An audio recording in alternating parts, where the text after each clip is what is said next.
Thank you. Thank you. Thank you very much, Duluth. Thank you very much. I am thrilled to be back in the great state of Minnesota with truly some of the most incredible people anywhere on earth. You know that. And you know, I hate to bring this up, but we came this close to winning the state of Minnesota.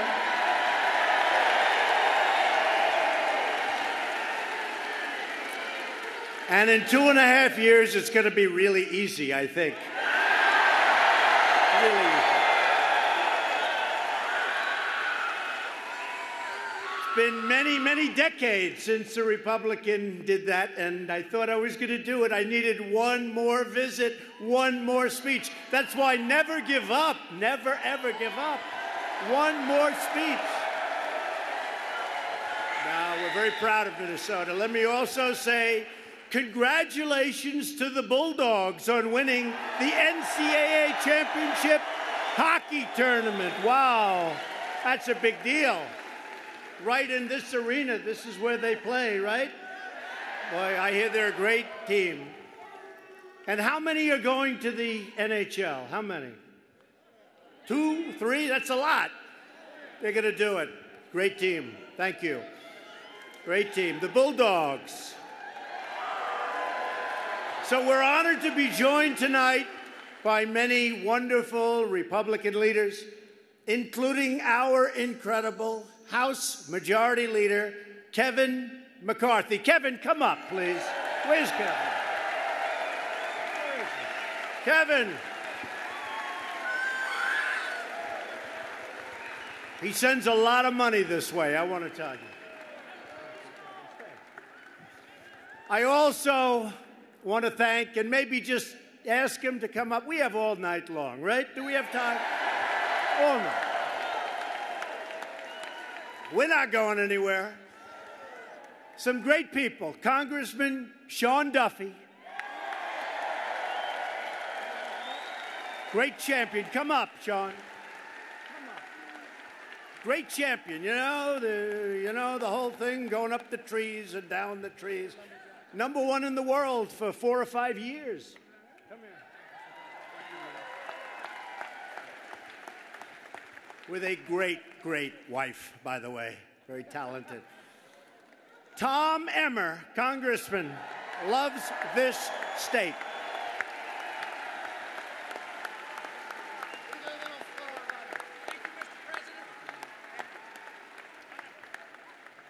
And a very popular man in the state of Minnesota, Jason Lewis.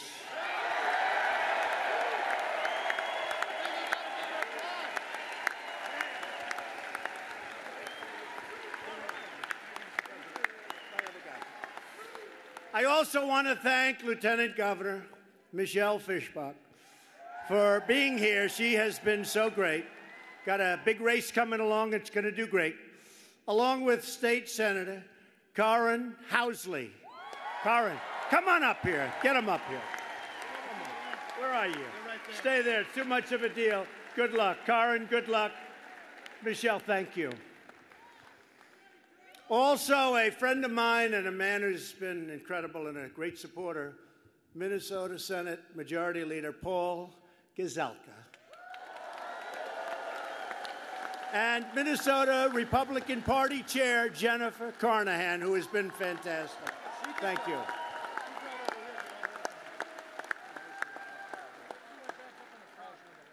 Thank you. And finally, the person we're all here to support tonight, somebody who's very special, by the way, loves ice hockey. Real ice hockey family. In fact, his brother, you know, the coach of the winning women's team in the Olympics. Not bad. Great family. The next congressman from Minnesota's 8th Congressional District, the great Pete Stauber. Come on up.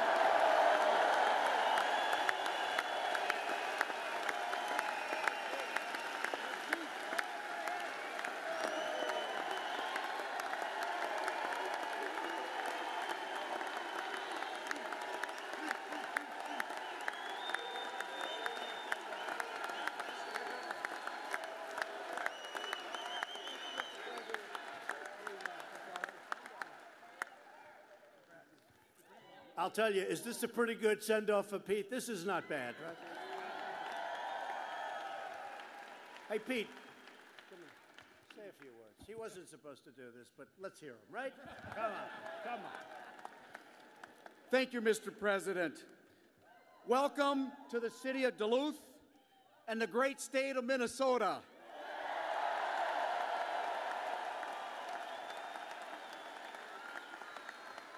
And as you alluded to, the home of college hockey's national champions, the University of Minnesota Duluth Bulldogs.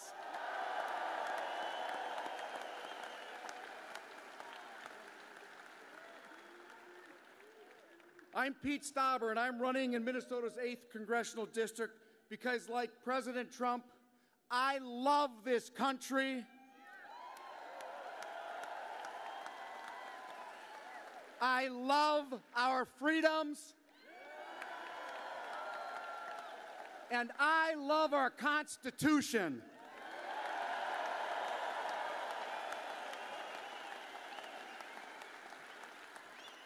Mr. President, before your election, you made a promise to visit Minnesota, and you promised more jobs, fewer regulations, and a better economy for everyone.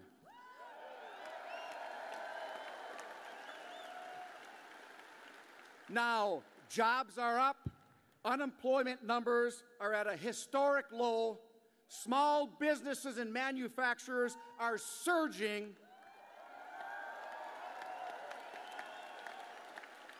and optimism is at an all-time high. Because of you. My blue-collar, common-sense, conservative message is resonating throughout the 8th District. Mr. President, these people support you.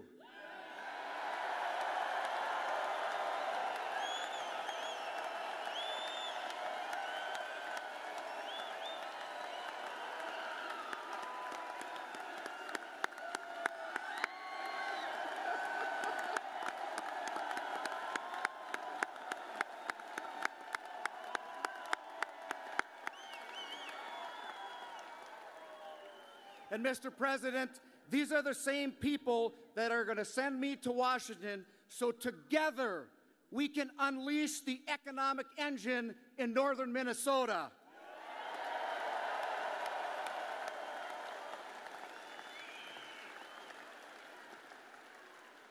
On behalf of the Minnesotans here today, thank you for coming to our great state and for always putting America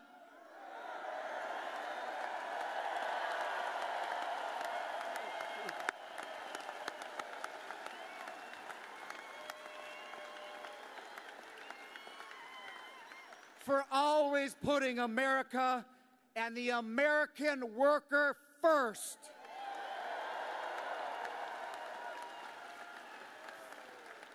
Thank you. God bless America. Thank you very much.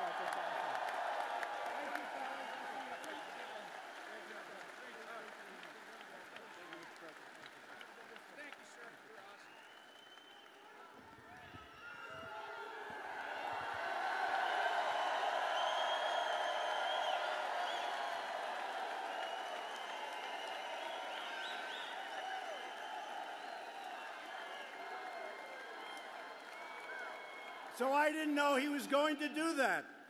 And then he takes out a speech and reads it. I said, that's pretty good. He is a great guy, and he loves you, and he loves this country, and he's going to do fantastically. He's going to win. We're going to keep on winning. Remember, I used to say in a little jest, but I really meant it, we're going to win so much. Remember? We're going to win, win, win. That's what we're doing. Remember, I said your governor or your senator or Pete or somebody, they're going to come into Washington and say, Mr. President, please, we're winning too much. The people of Minnesota cannot stand winning so much. Please, can we take it easy? And I said, no, we're going to keep winning, winning, winning.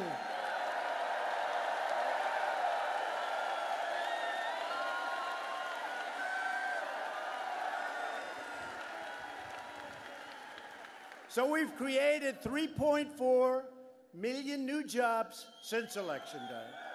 3.4.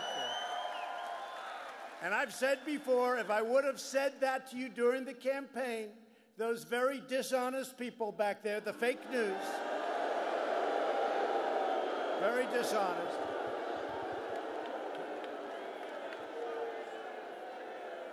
they would have said he's exaggerating.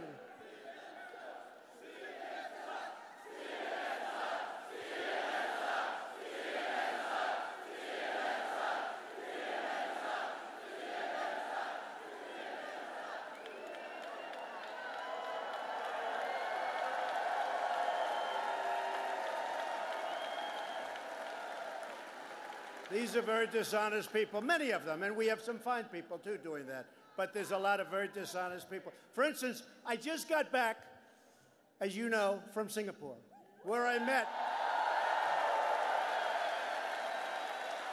met Kim Jong-un, and we had a great meeting, great chemistry. We got along really well, which is very important. They didn't want us to, but, you know, it's like nice to do that.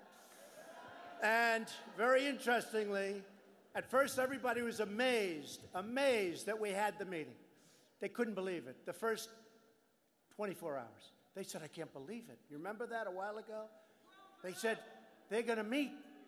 Then about a day later, they said, what's the big deal with the meeting? What's the big deal?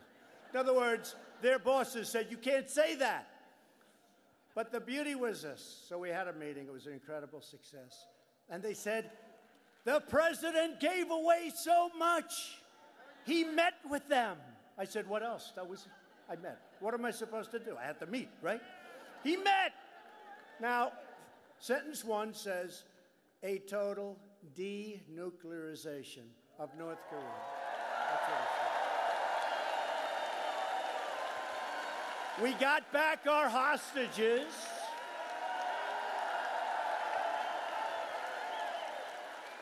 And I didn't pay $1.8 billion to get back our hostages.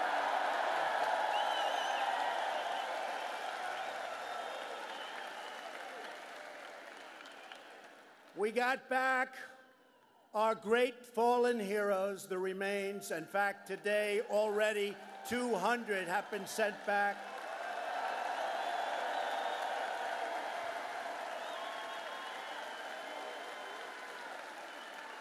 They stopped shooting missiles over Japan. They stopped all nuclear testing. They stopped nuclear research. They stopped rocketry. They stopped everything that you'd want them to stop, and they blew up sites where they test and do the testing.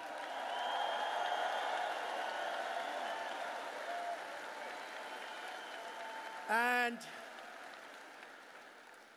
it was a great meeting, and Kim Jong-un will turn down, and I will tell, Chairman Kim will turn that country into a great, successful country. And let me tell you this. A year and a half ago, nobody thought that was possible. In fact, before I was elected, everybody assumed we were going to war. It would be a vicious war. In Seoul, you have 28 million people living 30 miles off the border. They don't even need nuclear weapons for that. They have thousands of cannons aiming right on top of Seoul.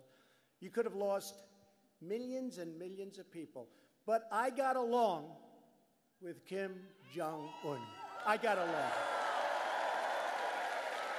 And that's a good thing, not a bad thing.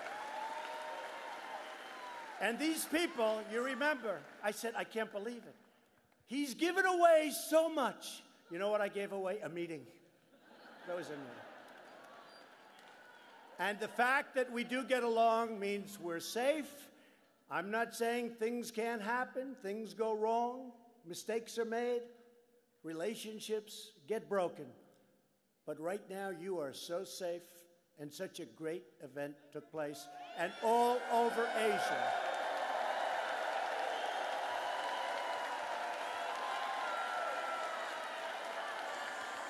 And all over Asia, they're celebrating the great achievement that we made, because you were the ones that put me here. we made, that we made, all over Asia, and really all over the world. And by the way, in our country, everybody knows what a great achievement this is, not only for us, but for North Korea, for South Korea, for Japan, for China, for everybody. And I have to say, you know, you've been reading where I've been putting very large tariffs on China, very, very large. We hit the 250 billion mark, but I want to say, and that we have to do that because it has to be balanced, it has to be fair. It wasn't fair. China and President Xi has really helped us a lot at the border of North Korea, really helped us a lot, and he's a friend of mine. He's a friend of mine. So you should be very proud of yourselves for what took place, because that was very close to war for many years. Many years. It was very, very close. And now we can have something where everybody is going to live in peace for a long period of time, and there will be denuclearization. So that's the real story. Thank you. That's the real story. So unemployment numbers are among the best in the history of our country. African American unemployment is at its lowest level in the history of our country. Hispanic American unemployment has reached its lowest level ever recorded in the history of our country. And remember, I'd go into big stadiums like this that were packed. And by the way, you're very good at real estate. Did you see the thousands and thousands of people outside that will never be reported by the fake news, but the thousands of people that couldn't get in? Many thousands. They're all over. The parking lots, they're all over. And it would be great if the cameras could take a shot of the arena.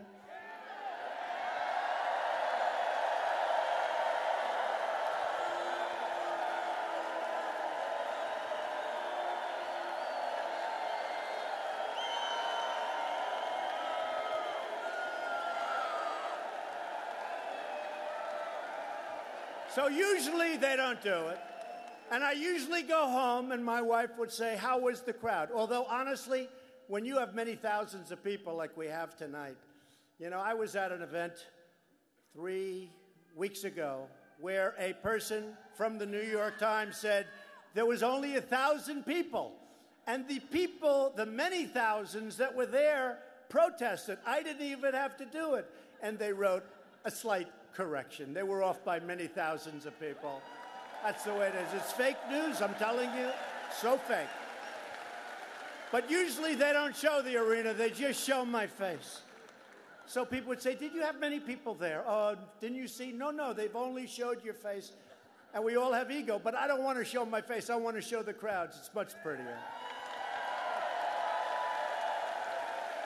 Because you people are incredible. Unemployment among women has reached the lowest level as of today in 65 years. 65 years.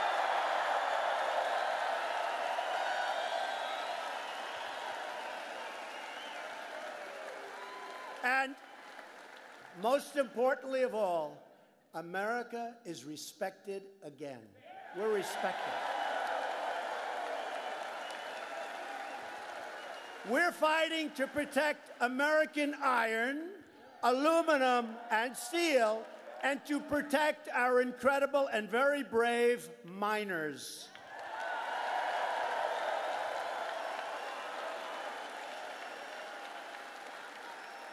But I'll tell you, to keep this incredible momentum, I think maybe the most successful that the country has ever had. I think we are now at the most successful level that the country has ever seen. That's how we're doing. And let me just tell you, because I hear a couple of the fakers the other day said, well, I think it's Obama's economy. Obama's economy. Obama. They want to put on more regulations. They want to take back your tax cuts, which are massive. They want to take them back, and they want to raise the hell out of your taxes, and the whole thing will go boom. So we need more Republicans. We got to get out there in the midterm. We got to get more Republicans. Got to get more Republicans. A vote for a Democrat for Congress is really a vote for Nancy Pelosi and her radical agenda. Democrats want to raise your taxes, increase your regulations, shut down American energy, take over American health care, which has been a disaster with Obamacare, and ship away American jobs. And that's what they will do. If anything bad happens to this country, it will be a disaster for all of you, but we're not going to let it happen. We worked too hard to get here.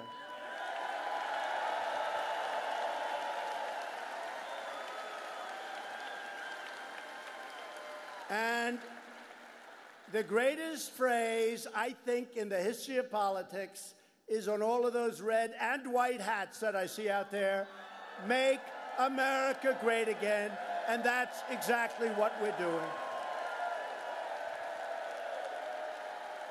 Make America great again. And you know what our new phrase is in 2.5 years? You know what it is, right? Keep America great. That's what it is, because that's where we are. So the Democrats want open borders. Let everybody come in. Let everybody pour in. We don't care. Let them come in from the Middle East. Let them come in from all over the place. We don't care. We're not going to let it happen. And by the way, today I signed an executive order. We're going to keep families together, but the border is going to be just as tough as it's been.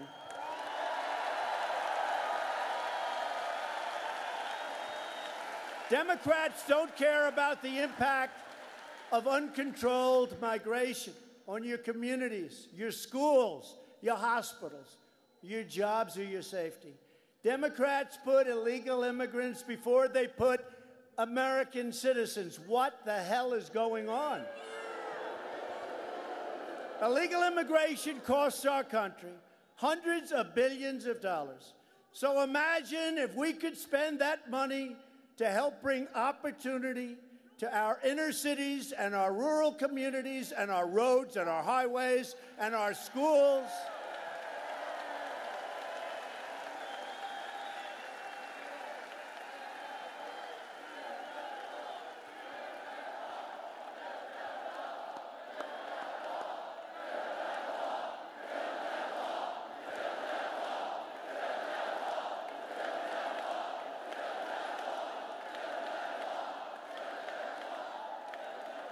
So we've already started the wall. We got $1.6 billion. The wall has been started. San Diego and lots of different places. And we go, but boy, it's tough. They want to do anything they can to obstruct and to make sure it doesn't happen, but it's happening. It's happening. We have a single protester. There he goes. Goodbye, darling. Goodbye, darling.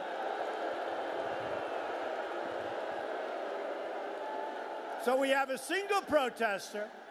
He's going home to his mom. Say hello to Mommy.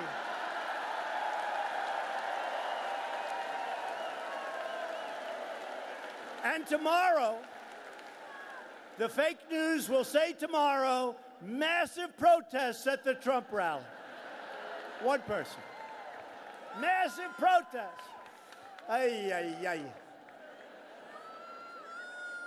So we're going to make it great for Americans, and we're going to take care of people. And we do want people coming across our border, going through our ports of entry.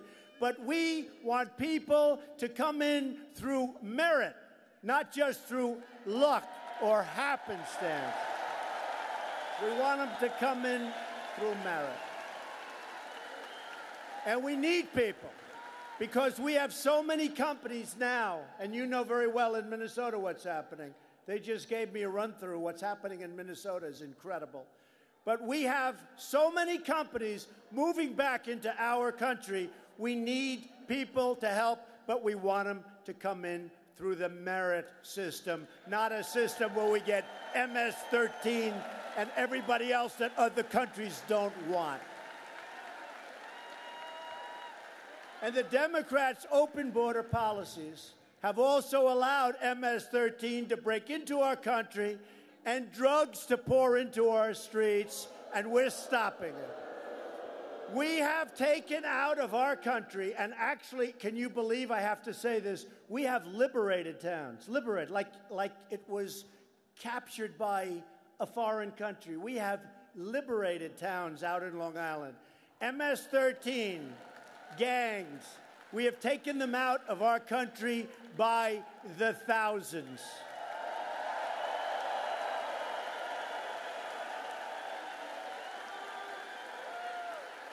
And these countries that send them back, we're putting in legislation.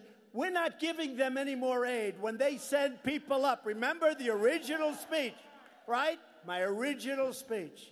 They are sending. Do you remember those words? Everyone said, oh, how terrible. They are sending. Well, let me tell you, they're sending, and they're not sending their finest, that I can tell you. And we're sending them the hell back. And what we're doing,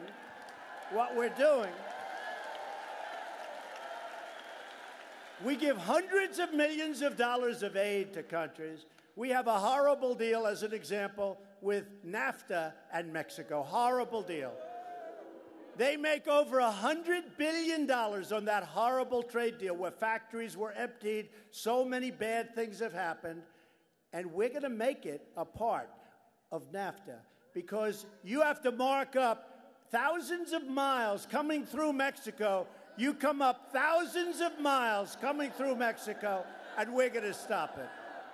Get them out of here. Get them out of here.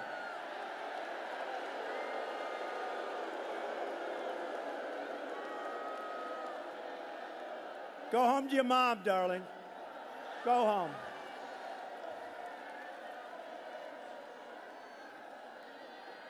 Get them out of here.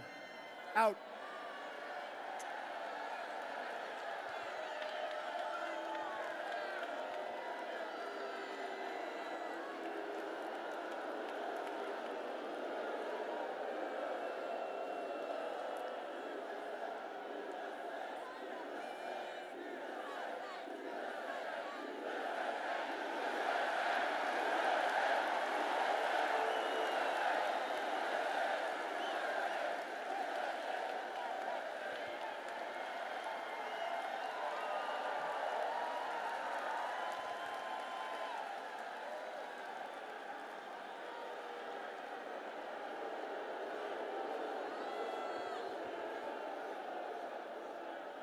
Was that a man or a woman? Because he needs a haircut more than I do. Sure.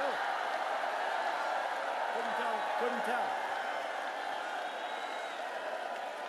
I couldn't tell. Needs a haircut. But the media never talks about the American victims of illegal immigration. I know them well. I know so many of them. I campaigned with them. What's happened to their children? What's happened to their husbands? What's happened to their wives? The media doesn't talk about the American families permanently separated from their loved ones because Democrat policies release violent criminals into our communities. We need safety. We need safety.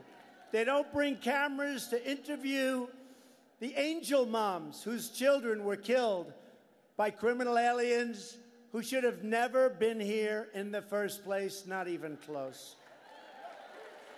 They don't want to talk to the angel moms. But as your president, I will always fight to protect American families. Always.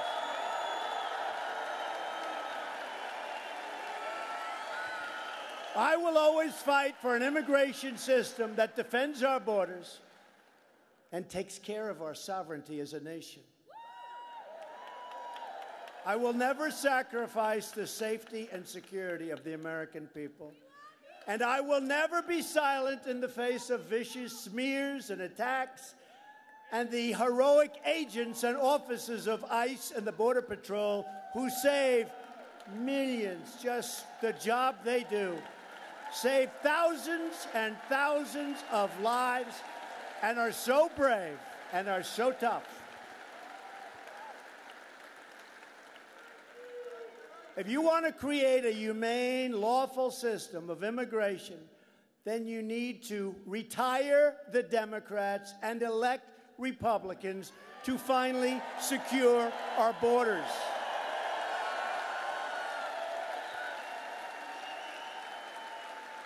Because we need Democrat votes.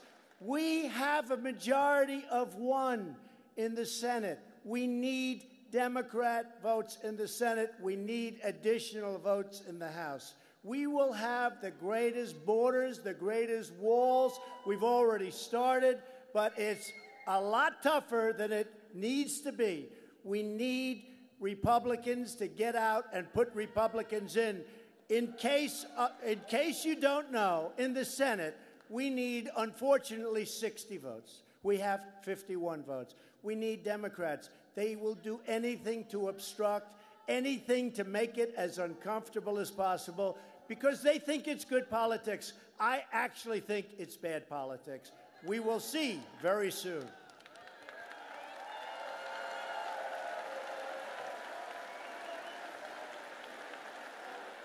We're building it. We're building the wall. That wall is happening. Under the previous administration, America's rich natural resources, of which your state has a lot, were put under lock and key, including thousands of acres in Superior National Forest. You know what that is, right?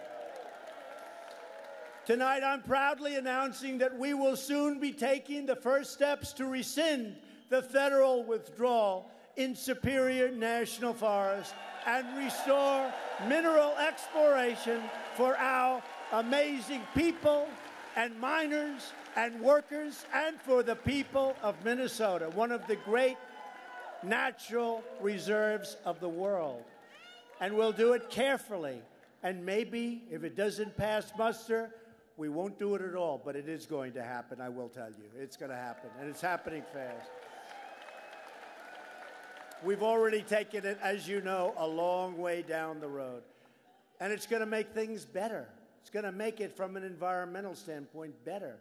As a result of our massive tax cuts, millions of Americans are receiving much bigger paychecks.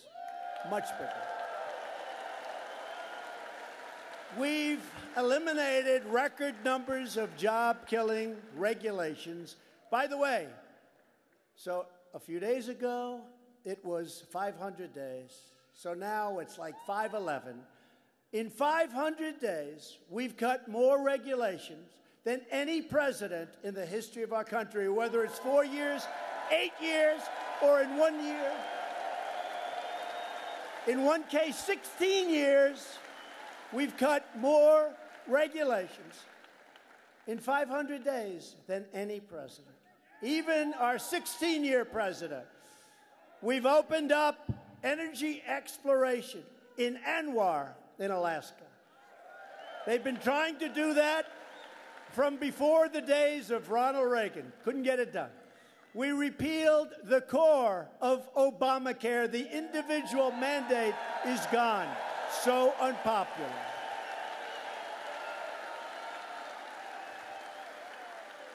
The individual mandate, where you pay a fortune for the privilege of not paying for insurance for health care. And let me tell you, we just repealed it. You don't have to pay anymore. So big. So big. And we would have repealed and replaced Obamacare, although we've got a long way toward doing that anyway. We just had to do it a longer route, because we had a gentleman late into the morning hours go thumbs down. That was not a good thing he did. That was not a good thing for our people, for our country, whether you're Democrat or Republican. And everybody said, oh, good, we have his vote. We have everybody's vote. We were going in for a routine repeal and replace, and he went thumbs down. Not nice. That was not nice. We're bringing back our jobs from other countries. We're bringing back our companies from other countries. Chrysler is coming back. Chrysler just announced they're coming back. Many, many companies are coming back to our country. They know where the action is. This is where they want to be. And as far as trade is concerned with other countries, we want fair and reciprocal trade. We don't want stupid trade like we had for so long. Stupid trade.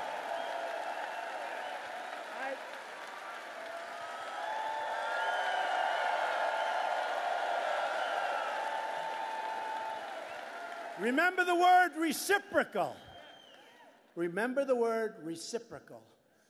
We have been ripped off by almost every country on earth, our friends and our enemies. And I hate to say it, our friends do a bigger and better job than the enemies. But those days are over. Those days are over.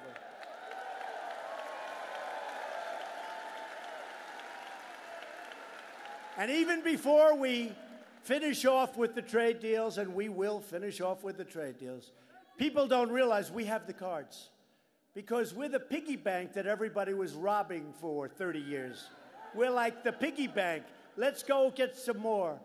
You look at the European Union. They put up barriers so that we can't sell our farm products in. And yet they sell Mercedes and BMW, and the cars come in by the millions. And we hardly tax them at all. They don't take our cars, and if they do, the tax is massive. So they're basically saying, we're going to sell you millions of cars. By the way, you're not going to sell us any. Not going to work that way anymore, folks. Not going to work that way. We will not be taken advantage of anymore. We're a great country. We're going to be an even greater country, hopefully greater than we've ever been before. We have such potential.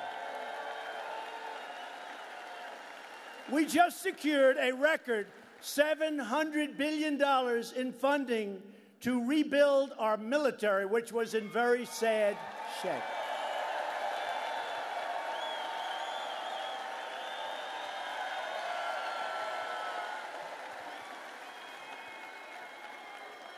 And we have approval for next year, $716 billion.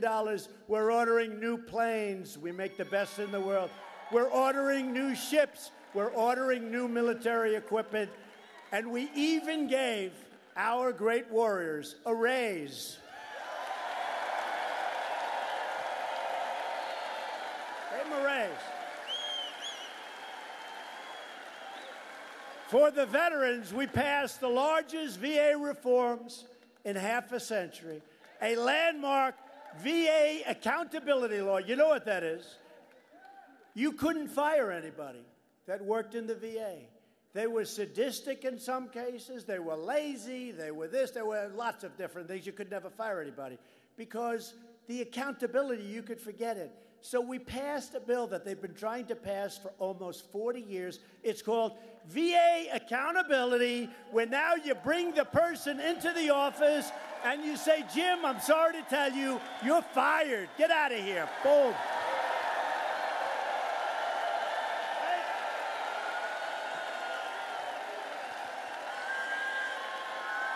Right?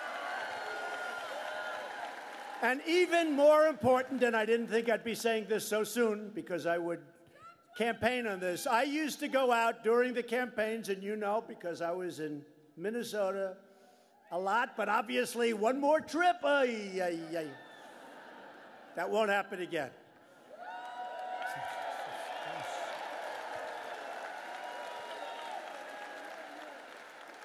But one that's really important to me, and I used to say to myself, I wonder why doctors don't just take care of our great vets.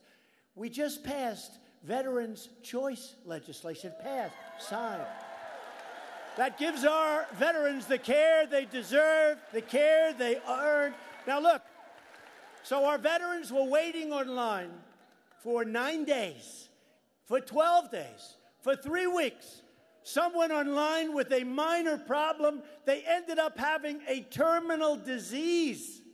Now, I said during the campaign, before I knew too much about it, but there's a lot of common sense in life. I say, Instead of one of our great veterans waiting for 2, 3, 4, 5 weeks, why don't we let him go see a doctor and pay the bill? And that's what we're doing. That's veterans' choice.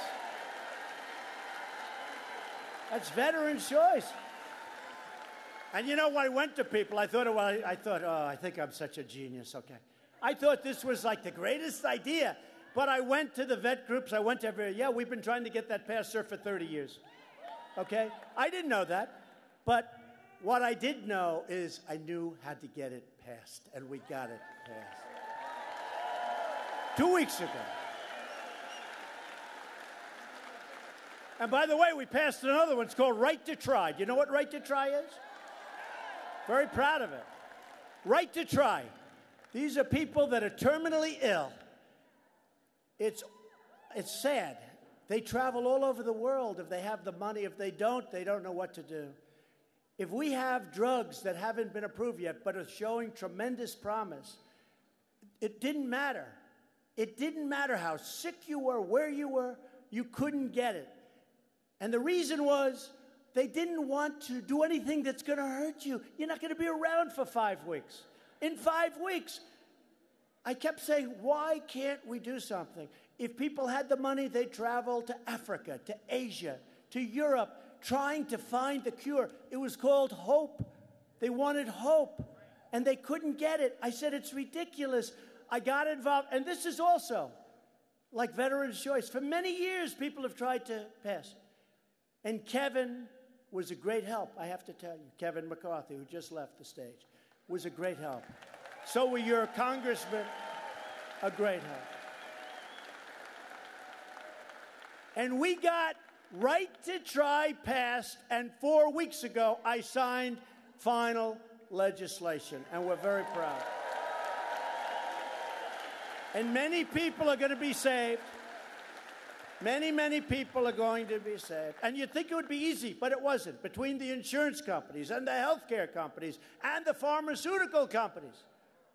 It was incredible, but we did that. And now we're bringing down the prices for prescription drugs, way down. So we've made this incredible progress together with your help, with the help of the millions and millions of people that, well, some polls got it right, but not all polls got it right. But they showed up, and the beginning of that night, people are saying, you know, this could be a big problem for the Democrats. They were not liking what they were seeing. They were seeing too many of those hats. They were seeing too many people with, you know that. That was an amazing evening. That was one of the most incredible evenings, because that's a movement the likes of which this country has never seen before. This country has never seen. You know, we talk about the forgotten men and women. They're the smartest people. They work the hardest. They pay taxes. They do all of the things. And yet, they were the forgotten people. And believe me, our people are the smartest and the hardest working. Smarter than anybody and the hardest working.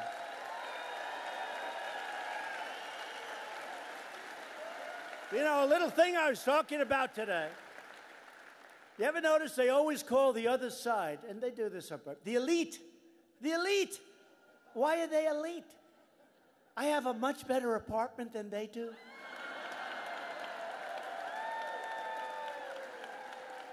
I'm smarter than they are. I'm richer than they are. I became president and they didn't.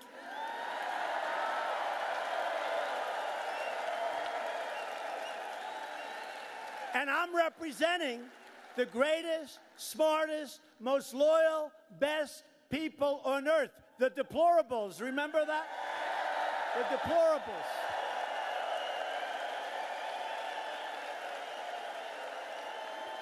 Oh.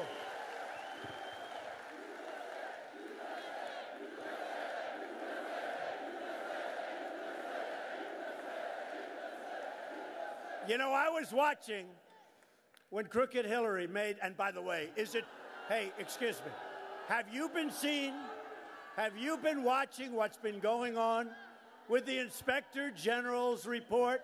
What a scam this whole thing is, okay? How guilty is she?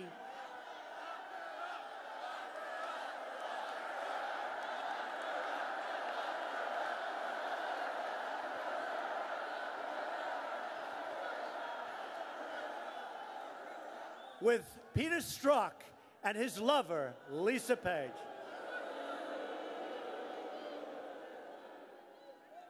I don't think their wife and husband are too happy about that. What do you think? What do you think? I don't think so. No, but have you been seeing this whole scam? Do you believe what you're seeing? How, no matter what she did, no matter how many crimes she committed, which were numerous, they wanted her to be innocent. With me, nothing. No collusion, no nothing. And they just wanted to take all of us. They wanted to put us in trouble. And it's not working too well, I'll tell you. Disgusting. Called the phony witch hunt. Phony witch hunt. But you look at the corruption. Did you ever see anything like it, really? Today, more things. That's why they're building up immigration, so you can't see what's going on in Congress.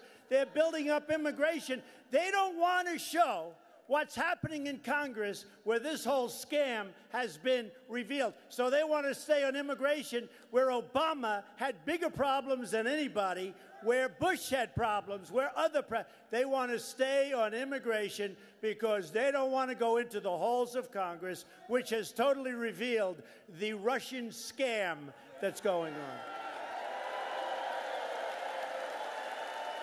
What a group. What a group. I'll tell you something. We want to get along with Russia. But Russia's looking out and they're saying, man, I wish she won between our military, our oil that we're doing. She wanted to have windmills, you know. We want to compete with all the things we've done. All the things we've done, including sanctions, so many things. They're looking back, they're saying, you know, I wish crooked Hillary won that election. It would have been a lot better for Russia.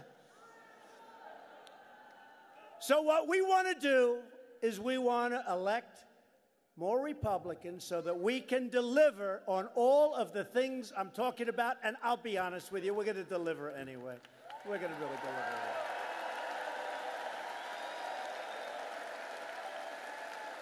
We're going to lift millions of Americans from welfare to work, from dependence to independence, and from poverty to prosperity. We are going to lift them.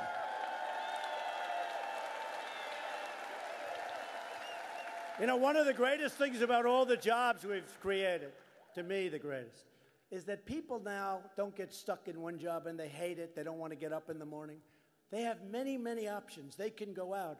Wages are rising. It's a beautiful thing taking place. They can get something. I've always said, you know, when I make speeches on how to be successful, I always say, like, the first thing, you got to love it. You got to love it. You got to love your job or you're never going to be good. These people now that didn't have any options, they were hanging on to one job that they hated. They have many, many choices. They get the job they want. And for the first time in 20 years, wages are rising.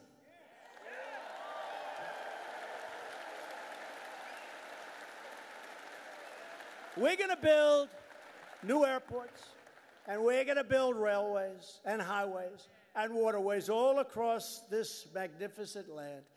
We have spent, because of horrible decision-making, $7 trillion in the Middle East. Think of it, $7 trillion. And if we want to fix a window, it's like a big deal. $7 trillion. It's all coming back. Remember, during the debates, I talk about growth. Growth! We need growth. Nobody's ever seen growth like we're having right now. When I go around and meet foreign leaders, they all congratulate me. Mr. President, congratulations on the growth of the United States. Congratulations. Every one of them. First thing they say. First thing they say.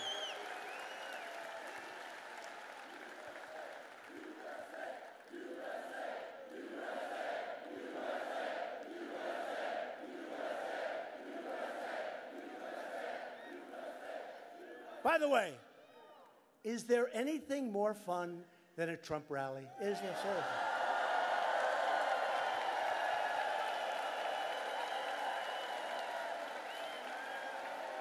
And we break every attendance record every single time, just about. We're going to put new steel into the backbone of our country. And we're going to make that steel right here in the United States.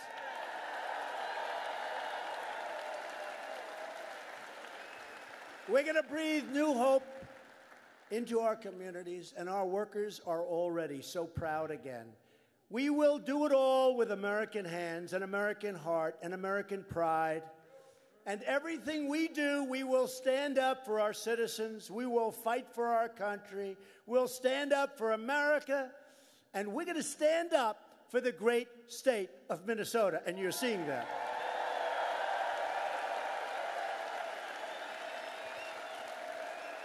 Your great state was pioneered by men and women who braved the wilderness and the winters to build a better life for themselves and for their incredible families.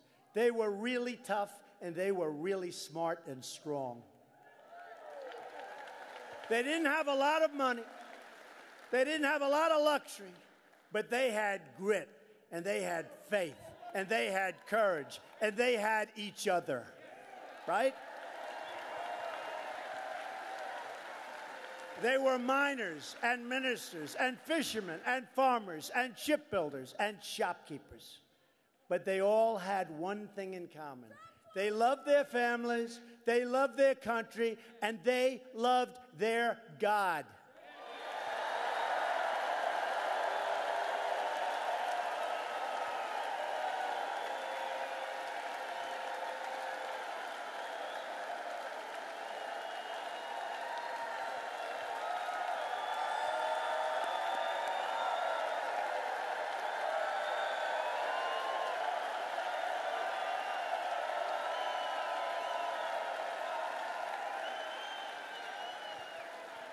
Together, we're renewing the miracle of the great American Midwest. Do you remember not so long ago, we were producing those cars and we were producing all of this stuff?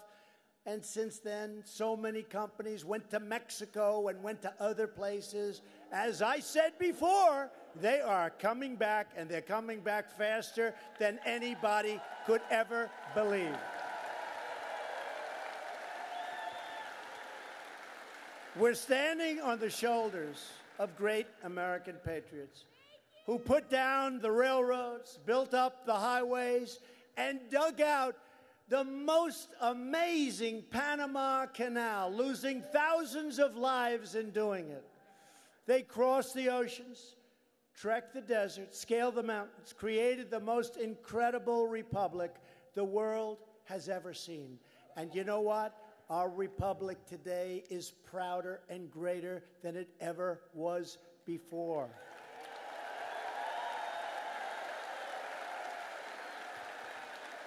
Our beautiful ancestors won 2 world wars, defeated fascism and communism, and put a man on the face of the moon.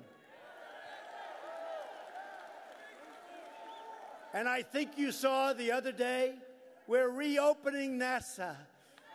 We're going to be going to space.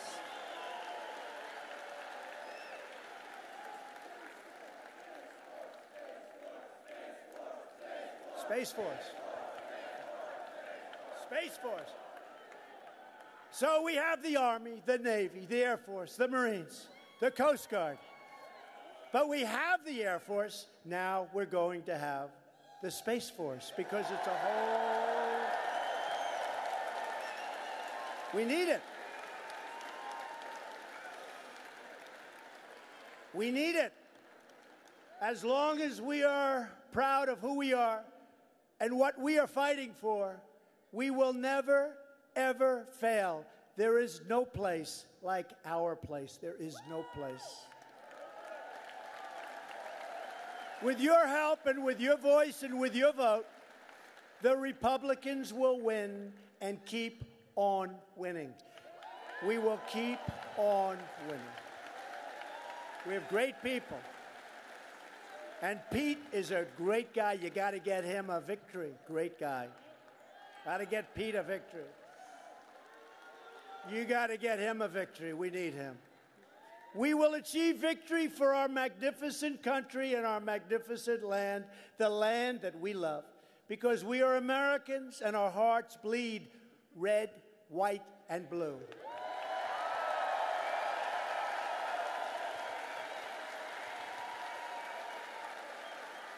We will never give in. We will never give up. And we will never, ever stop fighting for our country or for our flag or for our freedom.